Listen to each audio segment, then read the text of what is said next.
સૌને મારા જય શ્રી કૃષ્ણ। આજરોજ શ્રીમતી શાંતાબેન હરિભાઈ ગજેરા કેમ્પસ ખાતે પ્રાથમિક શાળા ગુજરાતી માધ્યમ, અંગ્રેજી માધ્યમ અને મિશ્ર માધ્યમના સંયુક્ત ઉપક્રમે આપણે જ્યારે આ નંદોત્સવનું ભવ્ય આયોજન કરેલું હોય ત્યારે આપ સૌ ઉપસ્થિત થયા છો।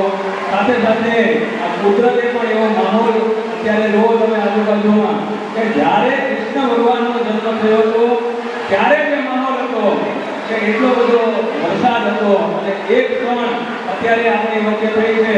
આ કુદરતની આપણે સાથે જ છે એવા આ શાળાને આશીર્વાદ મળી રહ્યા છે। ત્યારે આપણે કર્મ કરતા હોઈએ તે કર્મ કરવું આપણા હાથમાં છે પણ પરિણામ મેળવવું એ આપણા હાથમાં નથી। પણ અત્યારે વાત ઊંધી છે પેલા શું થશે એ વિચારીને આપણે કર્મ કરવા મળ્યા છીએ એ જ દુવિધા અને ચિંતાનું કારણ છે। જ્યારે આપણે સારા કર્મ કર્યા હોય, સારું કામ કરીએ, સારી મહેનત કરીએ તો હંમેશા આપણે સફળતા મળવાની જ હોય। એ ઉદ્દેશ સાથે આજે આપણે કર્મણીય વાધિકારસ્તે મા ફલેષુ કદાચના કે હે માનવ, હે મનુષ્ય, તારા હાથમાં ફક્ત કર્મ કરવાનું છે પરંતુ પરિણામ તારા હાથમાં નથી, પરિણામ તારા કર્મના આધારે મળશે।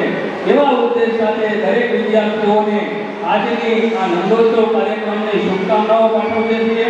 સાથે સંસ્થાના પ્રમુખ શ્રી વસંતભાઈ ગજેરા કે જેઓ બાળકના સર્વાંગી વિકાસ અર્થે હંમેશા પ્રયત્નશીલ છે અને તેઓના વિચારો થકી, તેઓના માર્ગદર્શન થકી આ સંસ્થા કાર્યરત છે।